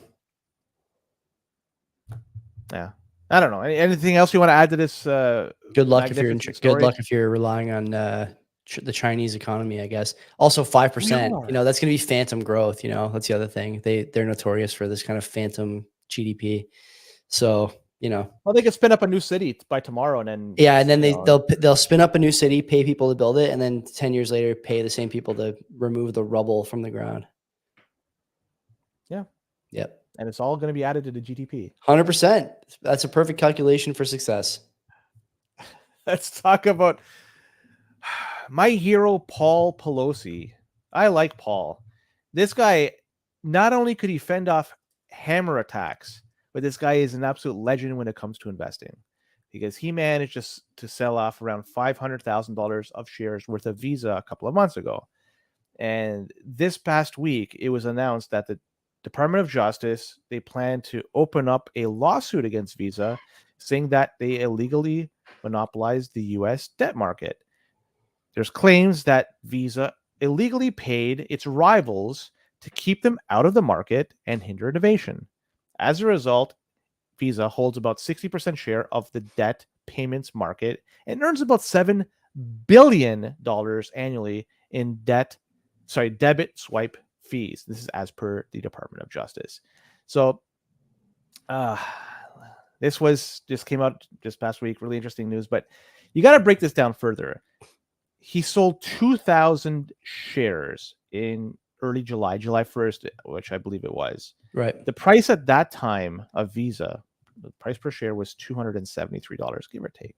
Nice haul. Today, so I mean, if you do 2,000 times 273, that's $546,000. The price today of Visa, at least earlier today, I saw $274, just a mere dollar difference. Oh my goodness. It. Paul's worst ever trade. No, well, it was $290 a few weeks ago before this all transpired. So maybe, you know, he knew something and he maybe acted a little sooner if he wasn't paper-handed, but I don't think he was paper-handed because we all know that hammer, like rock, always beats paper. And this guy was able to fend off hammer. So he does not have paper hands. So either way, I don't know what. There's one thing that is difficult to argue here. This guy is an investing legend. He's a wizard. Yeah, true market wizard. I have nothing to add to that story. He's the man. Not sure if you want to add anything to. I'm not saying anything. What is there to say? The guy, you know, he's always in the news for one of two things: strange late night encounters or incredible investing decisions. There's no greater dichotomy. This is the duality of man. You know, it's perfectly illustrated in Paul Pelosi. So Afghanistan, I'm not sure if you heard this story. They want to join BRICS. And I'm not sure, like, what the fuck can Afghanistan provide the BRICS nation aside from a strong military? And this is all thanks to the abrupt bug out that the U.S. military had a few years ago. But it's not their poppy productivity because it used to be lucrative, but apparently did some research. They're dropped quite a bit in poppy harvesting. Or like the Taliban government's not very happy with this kind of stuff. So what the fuck did they present? I have no idea. But either way, it was said that it's listed that they want to have their application formally admitted to BRICS. And it was a video statement that was done. And it wasn't done in a cave. It was done in an actual office. The Taliban deputy spokesperson, Hamdullah Fitrat. And he said the Islamic Emirate of Afghanistan is eager to attend the coming BRICS meeting and has shared this request with the host country. They want to be at the table. And I guess, let's be honest, every fucking group needs their Chicago White Sox. Right? Everybody, Afghanistan could fill this void, right? Poorly managed, underachieving. Right. But the one thing they don't wear socks with their sandals because even in Kabul, that is a fashion faux pas. So they will not wear their White Sox. Either way, what are they going to do with this? Are they going to accept fucking Afghanistan? Doesn't make sense to me. Why the fuck does Afghanistan want to get it? Why would they even accept Afghanistan? They're not even a formal government that's recognized throughout the country. I have no fucking clue. No idea. I mean, what are these guys doing? Like, I haven't thought about Afghanistan since that botched, like, you know, exit where guys were like hanging off the wings of planes or whatever. Well, I didn't think about Afghanistan. I never even heard of the country before 2001. And now I haven't thought about it in 3 years. Like, why? What do they bring to the table? Nothing. I don't know. Nothing. They're like, and right. Guys like Boomer in the chat is saying like, yeah, you know, a couple of Apache helicopters lightly used, you know, well maintained, lightly used, previously enjoyed Apache helicopters. But like, what else? What else do they have? I don't know. Not much. But let's be honest, the last time they did any maintenance, it was when the U.S. military did 100%. It's just been sitting there. I hope they put some gas stabilizer. Or else good weather, good weather, so you don't have to put them in the garage. But yeah, I mean, those gaskets are not going to hold up forever. No, and the paint is going to get sandblasted off, so the camouflage paint is now gone. Right? There's nothing good. Whatever. Hopefully they put them in a cave and stored them there properly, the way they should be doing it. Do you see the longshoreman strike in the United States? I did. Yeah. It started today, September 30th. Involves approximately 36 ports along the east and Gulf Coast of the United States. And this is a strike by the International Longshoremen's Association, the ILA. So obviously things are going to get a little bit more dicey. And, you know, this is 85,000 dock workers in total. And we've had shipping problems in the past, not too distant past, this decade, in fact. We have all seen what happened. So maybe it might be time for people to go out and stock up on toilet paper before it becomes a premium product and it's no longer available. Might happen. Who the heck knows? In the West Coast, didn't we have also the port of LA go through strikes? A while There's a ago. periodically, but it was Yeah. June of this year. Yeah. So like, and we're having in Canada, in BC, and isn't our ports in Vancouver also the people over there on strike too? I mean, it's already the You know, least efficient port in the world, I'm pretty sure, or close to it. So the strike can't really make it that much worse. But yeah, they're also in a labor action, I think. yeah, it's just like you add up all this shit together, and we had a brief rail strike in Canada too. Like there's nothing here that's redeeming and say, yeah, this is good stuff. Things are looking very bright. We're heading towards winter. Goods need to be shipped for people to heat their homes, eat, shit like that. I don't know. This is fucking scary. There's a great tweet I saw today from the same. I gotta find it. It's on Marty's feed. Let me find it here. It's a woman who she's a government official. She might be the labor secretary or something. Hold on, I gotta find this. Here she is. Okay. Yeah, what would happen if the dock workers strike goes on longer than a week? Here's the Commerce Secretary, Gina Raimondo. I have not been very focused on that. Well, maybe you should be. Marty points out that's the same woman who didn't know what the Bureau of Labor Statistics was. Oh, that's right. Remember her? Yeah. Same girl. What the fuck is that? Brutal.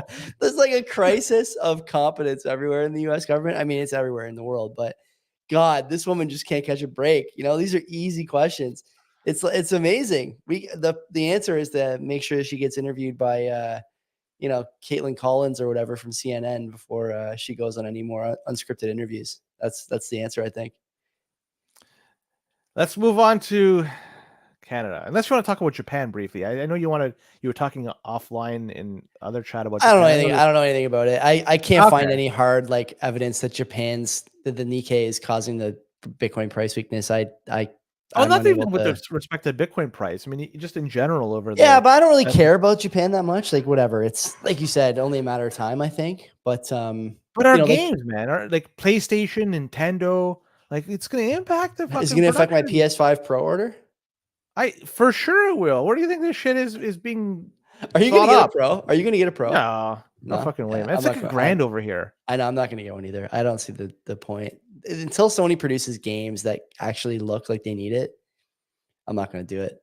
It almost looks like Xbox 360 style games. A separate topic here. I have been so underwhelmed with the PS5 in terms of graphical output, save for like probably 5 or 6 titles.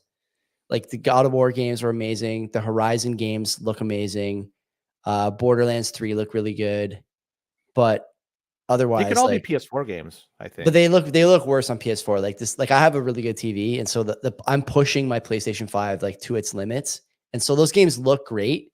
But overall, the gap between the 3 and the 4 was pretty big. The gap between the 4 and the 5, I think, for 90% of titles has been a lot smaller. Yeah. Yeah. How come you're not playing on a CRT, like a 12-inch or 14-inch? I have a 4K. I have a 4K 120 TV, and the PlayStation looks great, but not all the games have that output potential, and it sucks. Like Horizon Forbidden West looked incredible. The expansion for that game looked incredible. There's been a few other games that look really good too, but that one was like a really notable one. Anyway. Be a pro seller is going to be Grand Theft Auto 6 whenever that comes out. I know. That could be also PlayStation 6 system seller, depending on when it comes out. They're going to release a remastered 5 with the PlayStation 6, probably, the way these guys are carrying on. Yeah, for sure. It makes sense. Well, we'll go to North. We'll talk about international students. Sure. Because we discussed it last week for them applying for asylum in Canada. We got numbers, more concrete numbers this past week. So to give some context here, remember, these are for international students in Canada applying for asylum. Back in 2018, the number in that category that applied for asylum was 2,200 students. So, not a heck of a lot, but still, it's measurable. In 2023, that number jumped to 13,000. And even 2022, that number was as high as 5,300. So 2024, that number, I think, is going to be much higher than 13,000. In 2023, CBC reported that the majority of refugee claimants between 2018 and 2023 came from Mexico. At that time, around 9,000 claimants came from Mexico between that 5-year period of time. India at that time was a distant third, 3,200 claimants. I'm wondering now in 2023 and 2024 how it's going to look. I suspect there's going to be a lot more people from India that are going to be making the claim. Fake students, fake asylum seekers, fake students. Yeah, of course. Mark So- Miller said this on TV last week. They're not. I mean, They have to all be sent back. They have to all be sent back. Anyone, will. yeah, I hope so, but I'm not confident. Well, so typically the process takes between months and years.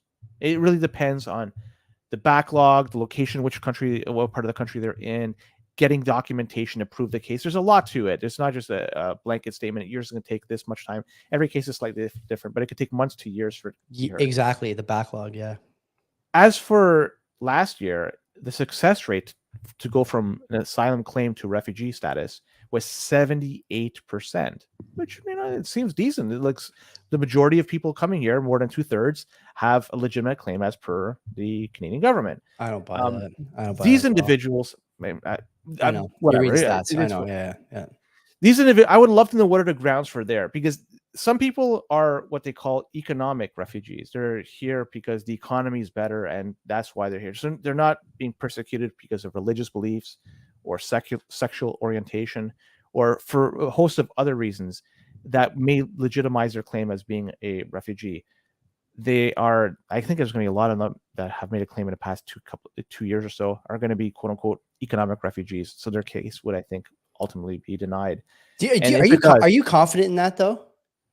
Yeah, I am, because what happens once your case is denied, you don't have status to stay here anymore. So you either have to pick up and leave, or eventually you will be, whenever something happens, you get caught by the cops for speeding or running a red or something. They put you in jail and then you get sent back home. So eventually you can't stay underground forever and work for cash forever. Eventually you have to, something gives, and they get sent back home. But what happens when they get sent back home? Now, if you're making a claim for asylum, you're saying that shit back home is so bad. Yeah. Now, when you go back there, okay, but the way asylum works is that you can't apply for asylum in Canada if you're from India and went through another country on the way. It's not allowed. Yeah. Correct. Like these are horseshit. So you can't come to the United States. Yeah, they're horseshit. They're horseshit claims. But a lot of them came directly from, like, they flew in. It could have been a direct flight from Delhi, for instance. I don't buy that. So that just the reality of it. So we'll just assume that's the case. But think about this: when they go back home, when they're forced to get, and it will take years to get there, what happened? These individuals, their life is fucked. They made a stupid decision. They were given the wrong advice to stay here, because when they go back home, they're not going to get the same type of treatment from their government from which they turned their back to them. Yeah. So when they have to apply for documentation, like the Canadian version of the social insurance number or passport or whatever the fuck it is, the government's going to say, fuck you. You didn't like us before. We're going to put your application to the back of the line. Totally agree. It's going to be a tough life for them. So they made a piss poor decision. And anybody out there that's listening to this, I don't think anybody is, that's considering to make a claim for asylum, be fucking darn sure that your case is legitimately a refugee case, not some economic refugee case, because when it's ultimately denied and you get sent back home to where you came from, life is going to get fucking brutal back then, because the people over there, they're going to turn your back to you. Totally. I agree with everything you said. Len, Pete Rose died. And he never got into the Hall of Fame. Yeah. And you think now, unfortunately, he was early 80, 81. 83. Yeah, 83. Yeah. And just saw Pete Rose, till the end of his days, he has a sharp mind. I don't want to go into the Pete Rose tangent, but we're going to have to, unfortunately. If you watched videos of him in his advanced years talking about hitting, talking about facing he would rhyme off stats. I hit against Ferguson Jenkins, I hit 315. And he knew these fucking stats right away. He was able to rhyme it off. The guy, he lived and breathed baseball to the bitter end. And when he gave an analysis on hitting, even though he has 40 years since he's been playing, he still was able to come up with some great insight on how to improve your game. The guy was just a fucking legend. It's too bad what happened. And he'll get in the Hall. It's going to be, unfortunately. I think so too. Yeah, I think so too. Anyway, let's keep going. What other stories you got? Well, very briefly, Canada's population grew in the second quarter by 250,000 people. That was 0.6%. So still Canada's population is growing at a measurable clip, but I think there's going to be a slowdown, and also I think eventually it's going to go backwards in terms of population growth. Really? Because Backwards? yeah, we're not having enough children here to sustain the population. Yeah, Hence, we're we're not. bringing in Yeah, we're people. we're below replacement for sure. Yeah. So the skilled workers, sorry, not skilled, sorry, foreign workers, temporary workers, and the international students, eventually those permits are going to expire and go back. They'll have to go back. I think that's going to make a huge dent. Enough of a dent that you're going to see the number stay steady or even go down. It's not going to go down to 39 million again, but you're going to see it kind of hold steady, because they're going to hold off in terms of issuing the documents to a lot of these folks to come into Canada, and it's going to be measured. You'll see it. The population growth, I think, it's going to stay stagnant. I'm not convinced. And we talked about about this like a month ago, the tier 4 and 5 desired immigrants, and this is from Canada's government websites. Tier 4 and 5 are people who have no skills, no education, and need no training for work. That's who we're looking for. We're actively seeking those people. There's a lot of those people out there who want to come here and use the social safety net that they did not pay for at the expense of other Canadians who did pay into it and who have no idea what's coming. Mike Campbell, we still have to schedule him because he had that fall, but he made a great point, man. No matter what you do in Canada, you will end up in the healthcare system at some point. You will. And by the time you end up in the healthcare system, if you're one of these people who's been, talking about welcome all immigrants, people who don't want immigration are racist or xenophobes, one of these fucking morons who's been saying this, if you're one of these fucking morons, then you're going to wind up in the healthcare system and not get the support you need. And it might cost you your life. It might. And it was all for, I don't know, so that you could have same day Amazon delivery or whatever. And this is not even a question of like, is Joey saying this because Amazon drivers are a different skin color, different religion, from a different country? No, I'm looking at the website that the immigration office runs and looking at the people they're after. And I'm telling you, the people who are coming in simply will never pay with taxes what they're going to take from the system. That's if they stay here by themselves. If they have a bunch of kids or bring their families or whatever, forget it. You have got to be in Bitcoin, not only because it's better money, but because you may need money to go next door for healthcare at some point, heaven forbid. But the idea that you're going to rely on the Canadian system, my man, you got a real shock coming. My wife is pregnant. If you've been to a Canadian hospital in the last little while, it's a fucking war zone, man. A war zone. I think I talked about when my Nona had a pacemaker put in almost a year ago now on the show.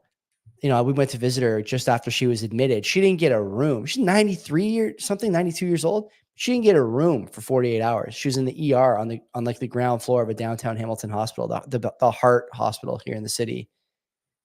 It's a war zone. You do not want 1 million immigrants a year. Okay. 250,000 is 1 million annualized. You do not want that. You do not want people coming in with no skills. Okay. You do not want people coming in and taking jobs that Canadian kids would otherwise do.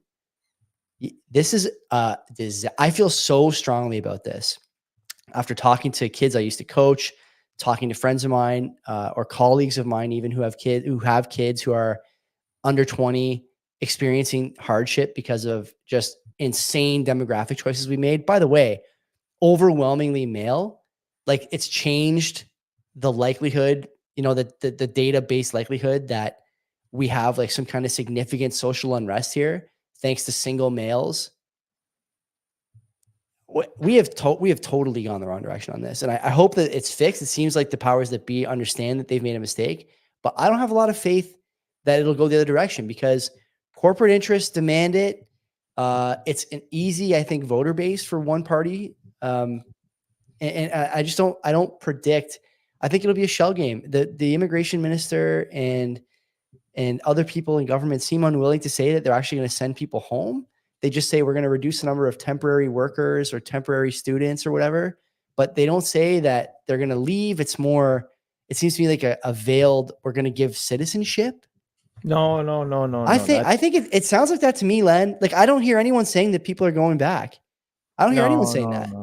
No. Once their status here expires, their legal status expires, they could stay here illegally, but then it's difficult to make ends meet. You don't have your SIN card. You have to work for cash. You're gonna drive without a license. Like you're just playing roulette every day before you get caught. And when you do, then you're gonna be sent back. That's from my belief that nothing is going to change in terms of the laws, and that people, once their status expires, they're not going to be asked to stay here. It's kind of sounds like to me that you think there may be a change in the laws, that they'll be flexible in terms of keeping them here even beyond I think so. Yeah, I do think I mean, so. I'm of the other The camp. asylum claims, like, let's see what happens with the asylum claimants, right? It's temporary. You have students, right, now claiming asylum. Let's see what happens. That'll be a pretty good indicator, right? Yeah, That's a good signpost.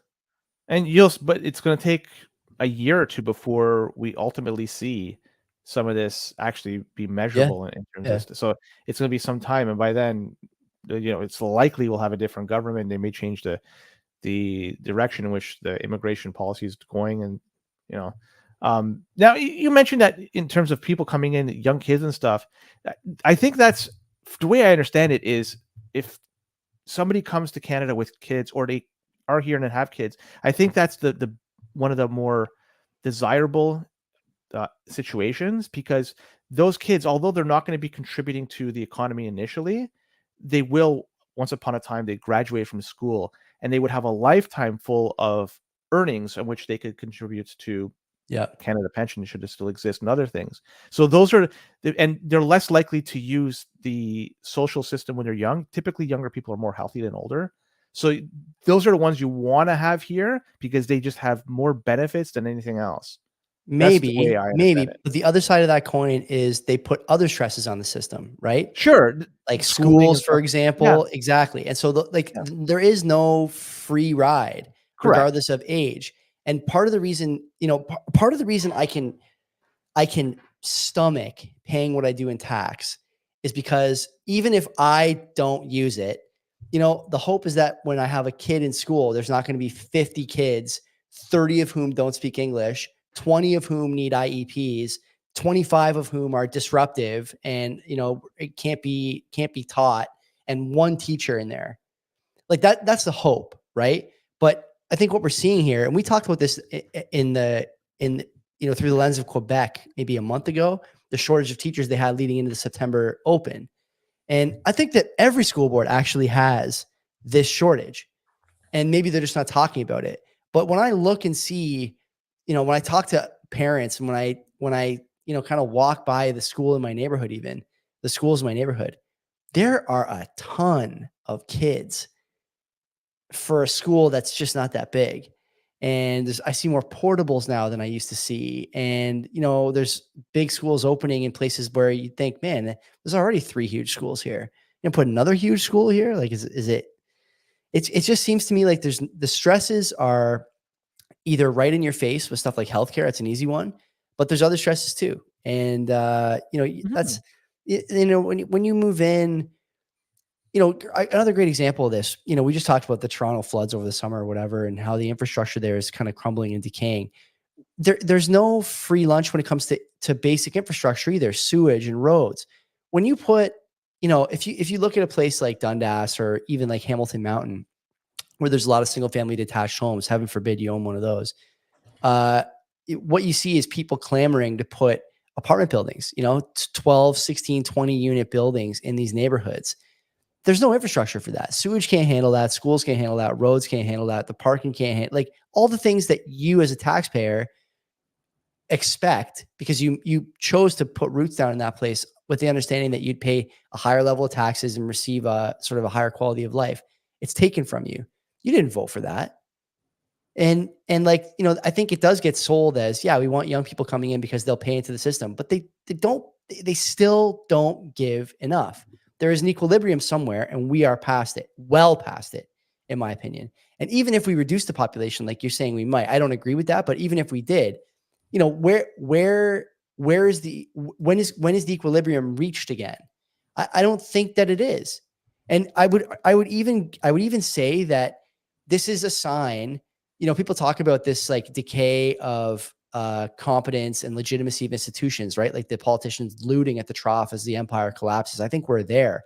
But just in case you didn't think we were there, this is another signpost that goes under discussed. We are so far past the equilibrium for stuff like infrastructure that it just can't be fixed. A great example of these floods in the States, right? You have this huge storm, it's whatever it is, 5 times the size of Katrina. And there's only 2 possible outcomes when you look and see the sort of shitty level of support that's being given by the US government to these places. Either the government actually doesn't prioritize this sort of thing, and so the taxes you're paying are completely in vain. And when the worst things happen to you, you'll be left to die naked in a swamp, while your kids scream, hungry, starving, and injured. Or almost worse, the government is actually doing their best and they just fucking suck. And like, these are signposts.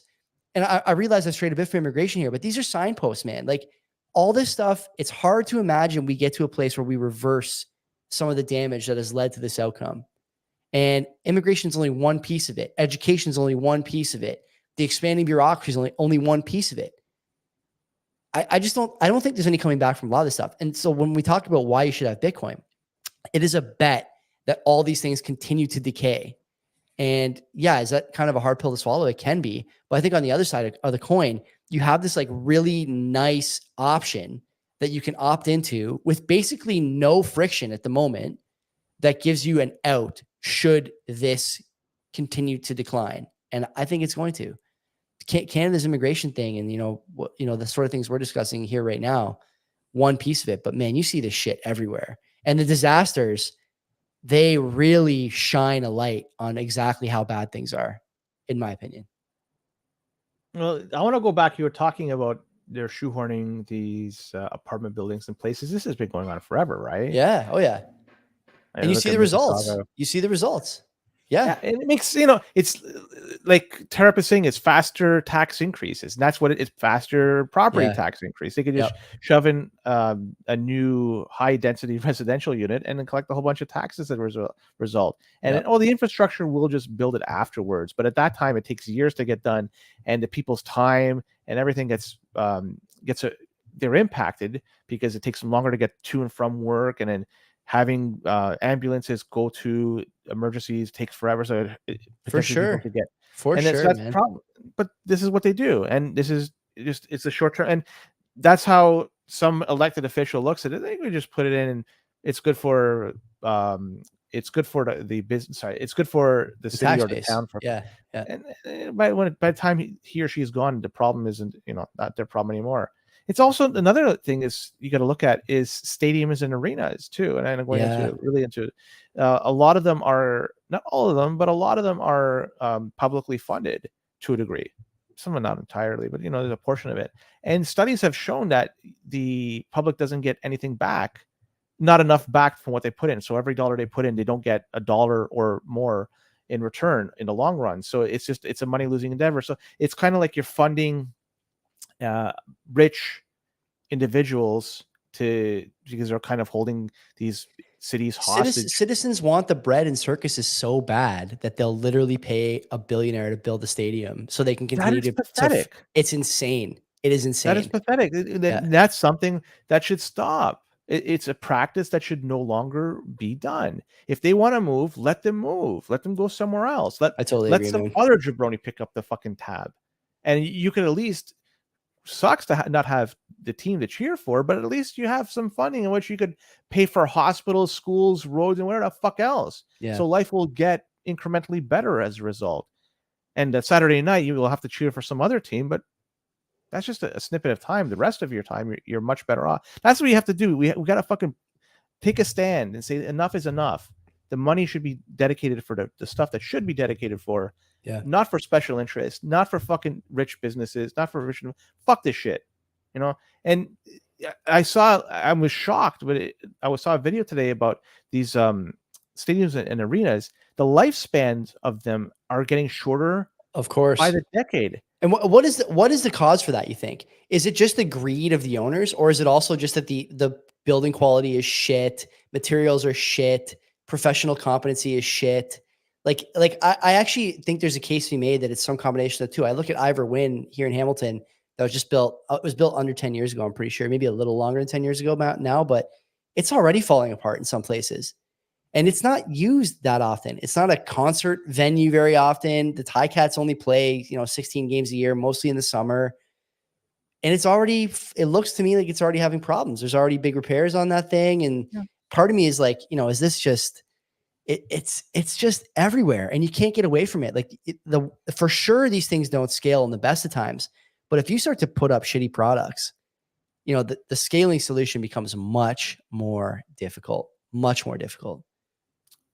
The Roman Colosseum is 2,000 years old. 2 millennium old. And, and Millennium. granted, like it's in a decay, but it's been seen earthquakes, war, thousands of years of sunshine, rain, and everything. Empires have risen and fallen, and that thing is just standing. Countries have been created. Yeah. Still, it's there. I mean, the Roman concrete, the technology, the ideas, and you see aqueducts are still there. The Pantheon's still there. There's so much that's still there. We don't do that kind of stuff now. It's now done for quick, efficient, like get his shit up and then we can repair it later on. It's not like a legacy you're trying to build. You're not building stuff for 1,000 years. You're trying to build stuff for like 5 or 10. In the arena's cases, maybe 20 or 25 years. And then another one comes up. And I think the reason why a lot of them come up too is because sight lines, they want to improve things. They want to have it in a better area of the city that is better transit or public transit or whatever. Also, the luxury boxes too is something else, and amenities. So you can imagine 25 years ago, what was deemed state of the art. We didn't have internet to the same degree we had now. No. Right? Like there's so much that's changed. And so you can understand then even like newer buildings that had still to, like in the past 25 years, at least in baseball, they have visual obstructions in front of them. And you can't see the fucking game. I know. Like there's some seats you just can't. I can understand that if we're talking about Fenway Park, for a park that was built 100 years ago, where they put these columns to hold up the people above you. I can understand that, but man, like what the fuck? You built this in the 90s, even early 2000s, and still you couldn't come up to an idea like make every seat look fucking great. I don't know, it's bullshit. And then if this drives me nuts, and then they hold the fucking people hostage for more money, but. Whatever. Last story I'll bring up is that UBI in Canada, we have the National Framework for Guaranteed Livable Basic Income Act, C223. The act that was thrown out in Parliament.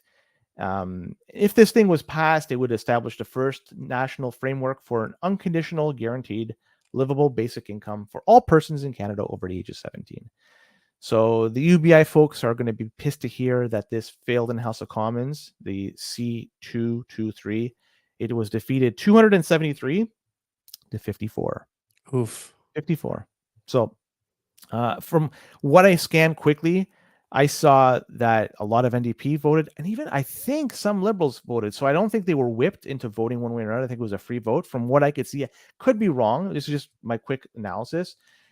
But there is a second bill that's floating around. It's Bill S233. The first one was Bill C223. This is S233.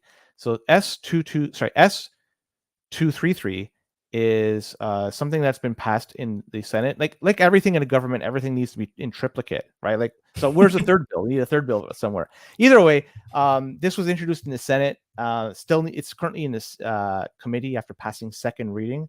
Still needs a third reading.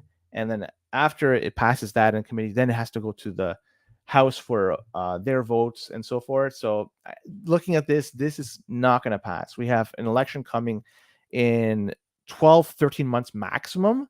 And I don't think this is going to go through. So this UBI thing is going to be, it's going to die in a vine. It's maybe going to be an election issue. Probably not this time around, but in the future for sure. But this one, it's done. People in this chat, not tonight, but in the past, have said that the Hail Mary for the Liberal Party will be UBI. They're not going to go that further left than the NDP are. And people argue they are already there now, but no, they're not going to do that. Hmm. No way. I don't think so either. But interesting that this keeps coming up. Like you're seeing more and more frequently now attempts to get this through legislation, right? And Well, Legislative the House Assembly in defeated Canada, yeah, I know. Legislative Assembly in Canada handily. so far has been resilient, yeah, but I'm not convinced they'll stay that way. I one of the things I don't understand, honestly, Len, is how the NDP have not managed to become a real contending party. Is it might just be poor leadership, but if I look around at the sort of, you know, general vibe in Canada, it seems to me a lot of people want the things that the NDP at least used to stand for in principle. Stuff like, you know, I would just call them handouts, honestly, at this point. I don't think there's any need to mince words, but they haven't been able to garner the support that their platform really should have been able to garner over the last, especially like 6 or 8 months, as cost of living has spiked, as all these other things have, you know, gone what usually would have been their way. It's weird to have watched this happen. But they seem to have really squandered the opportunity. And now the blocker in the driver's seat. Do I have that right? There's They're giving till October 29th, I think. no, it's till December. Before. I thought it was till the end of the year. Oh, I'm Yeah, wrong then. I Okay. think it's till the end of the year. Yeah, Okay. about like a farmer's subsidy or something like that, as well as in there. There's a They bunch of want stuff. old age security to be bumped up between the ages of 65 and 70. Yeah, I'm gonna guess this second number 71, but they want that number to be, and that's gonna be a very costly addition. So yeah, it's gonna be hard for the Liberals to add that and to keep their budget in check. That's not cheap.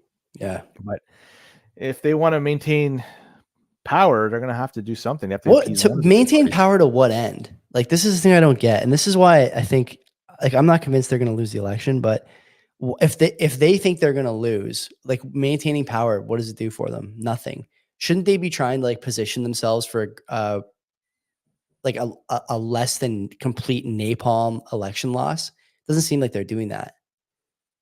So in the vantage point of from their point of view, sorry, the point of view from they're looking at, they're saying that they have a chance to right the ship and not get decimated. And I think right now they're estimated somewhere between 30 and 60 seats. I think those are the last Mark numbers. is on Twitter talking about how they're going to lose party status. I know he's talked about that quite a bit. And the way I look at it, there are some ridings out there that, and this applies not just to the Liberals, to even the Conservatives, Bloc, NDP. You can run a rock under that banner and people will vote that rock in. Yeah, So it yeah, doesn't matter who's there just because they support that party through and through. So I think there's more than 12 seats, 12 ridings, sorry, that are going to vote for Liberal. And I can name half a dozen right off the tip of my tongue. I can just name them off. And there's almost nothing that's going to stop them from voting Liberal. So I think that they are going to get their official party status. I'd be shocked if they don't. Man, to get less than 12. 2011 was to date their worst showing. And they still managed to get 31 seats, give or take. And it was all through the 416. yeah. Montreal and a few in Vancouver. So those urban centers, they got their seats. And so that's the floor, I think. That's the floor. And Yeah. the NDP, let's be honest, they're stuck because they're broke. The 240,000 in the bank, right?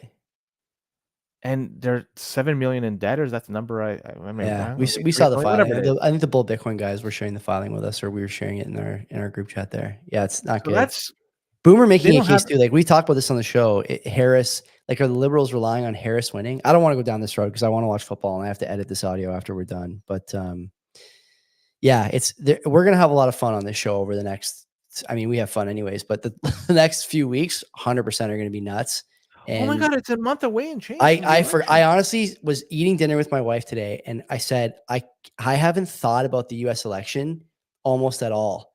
It's like coming up nowhere. It's all just like memes and nonsense, and it's so weird, so weird. There's a debate of the vice presidents like this week or next week. I'm pretty sure, right? It's got to be coming up.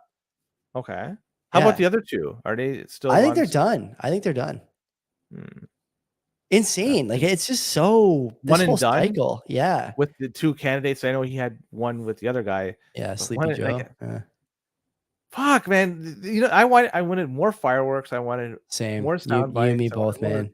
Oh, Well, you know Torop in what? the The guy chat. was. The debate is tomorrow. The presidential candidate debate is tomorrow.